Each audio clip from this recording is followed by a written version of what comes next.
Bonjour et bienvenue sur On veut savoir. Aujourd'hui, on va explorer un sujet qui nous touche tous. Comment booster sa confiance en soi? Vous savez, la confiance en soi, c'est un peu comme le soleil. Vital mais parfois caché. Ou comme le téléphone. Utile mais parfois déchargé. On se compare, on doute, on hésite à sortir de notre zone de confort, à faire ce qu'il faut pour atteindre nos objectifs, ce qu'il faut pour aller où on veut. Mais pas de panique, on va transformer ensemble ce je ne peux pas en un bien sûr que je peux y arriver. Tout d'abord, qu'est-ce que la confiance en soi et pourquoi est-elle si importante? Commençons par une analogie. Vous savez que j'aime bien ça. Imaginez que vous soyez dans une voiture et que vous ayez eu envie de conduire. Il y a deux possibilités. Soit vous avez le permis et vous savez conduire, soit vous n'avez pas le permis et ou vous ne savez pas conduire. Dans le premier cas, vous êtes sûr de vous et de vos capacités. Vous pouvez prendre le volant sans problème. Dans le second cas, vous doutez de vous et de vos capacités. Vous avez peur de prendre le volant et de faire un accident. Maintenant, imaginez que votre vie soit comme cette voiture et que vos objectifs soient comme des destinations. De la même manière, vous avez deux possibilités. Soit vous avez confiance en vous et en vos capacités, soit vous n'avez pas confiance.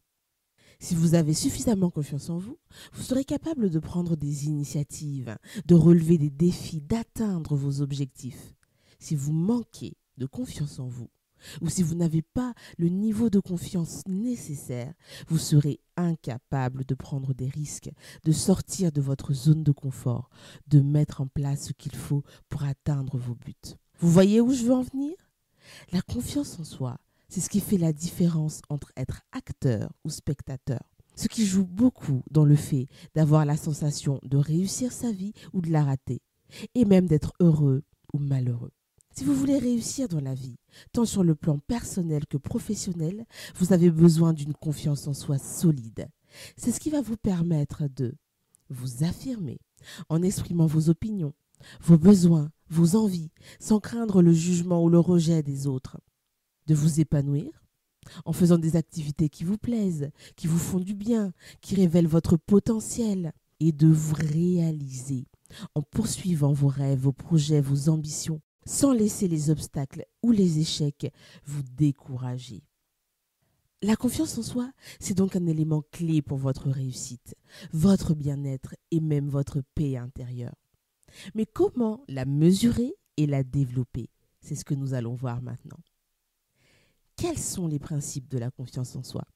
La confiance en soi repose sur trois principes fondamentaux: l'estime de soi, l'image de soi et l'amour de soi. Ces trois principes sont interdépendants et se renforcent mutuellement. Voyons ce qu'ils signifient et comment les appliquer. Premier principe, l'estime de soi. L'estime de soi, c'est le jugement que l'on porte sur sa valeur personnelle. C'est ce qui nous permet de nous respecter et de nous faire respecter. L'estime de soi est importante car elle permet de reconnaître ses propres qualités en identifiant ses forces, ses talents, ses aptitudes, d'accepter ses défauts en reconnaissant ses faiblesses, ses limites, ses erreurs. Rappelez-vous, personne n'est parfait. Et de progresser en se fixant des objectifs réalistes et motivants, en se félicitant pour ses réussites et en tirant des leçons de ses échecs.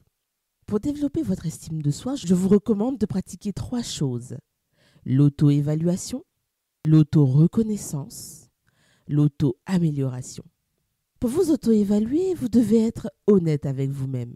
Évaluer régulièrement vos qualités et vos défauts, vos progrès et vos axes d'amélioration, sans vous comparer aux autres ni vous dévaloriser.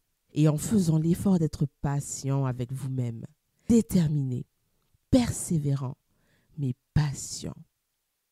L'auto-reconnaissance, c'est apprendre à être fier de vous-même. Reconnaissez vos réussites et vos efforts. Récompensez-vous pour vos accomplissements sans vous vanter ni vous minimiser. Et pour vous améliorer, soyez audacieux. Fixez-vous des objectifs réalistes et motivants. Cherchez à atteindre et à progresser sans vous décourager. Mais attention, l'estime de soi, ce n'est pas une excuse pour être arrogant ou narcissique. Bien au contraire. Ce n'est pas parce que vous vous aimez que vous devez mépriser les autres ou vous croire supérieur. Au contraire, l'estime de soi doit être accompagnée d'humilité et de respect. Sinon, vous risquez de devenir antipathique et isolé. Principe 2. L'image de soi. L'image de soi, c'est la représentation que l'on a de son apparence physique et de son comportement. C'est ce qui nous permet de nous accepter et de nous faire accepter. L'image de soi, c'est aimer son reflet dans le miroir.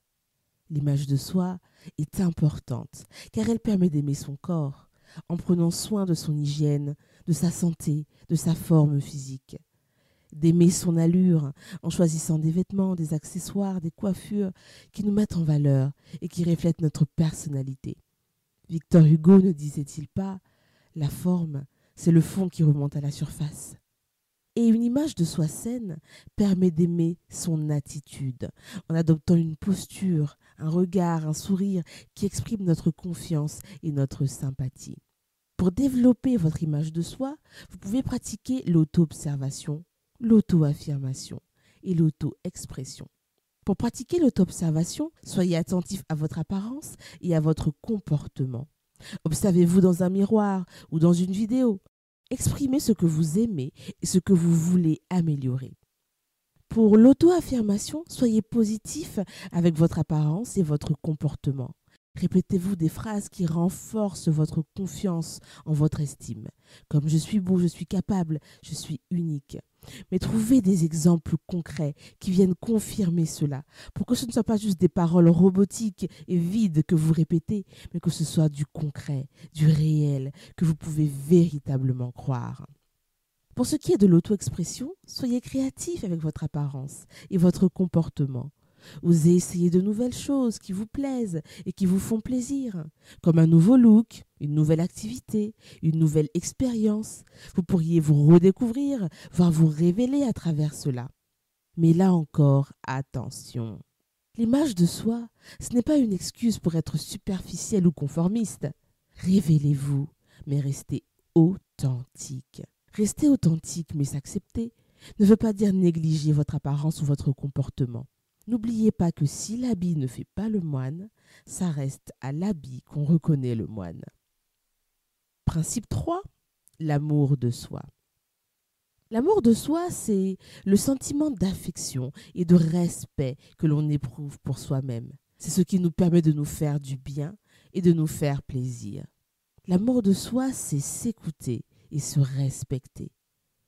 L'amour de soi est important car il permet de respecter ses besoins en écoutant ses sensations, ses émotions, ses intuitions, de respecter ses limites en disant non aux demandes ou aux propositions qui ne nous conviennent pas ou qui ne nous intéressent pas et d'affirmer sa valeur en agissant selon ses principes, ses convictions et ses aspirations.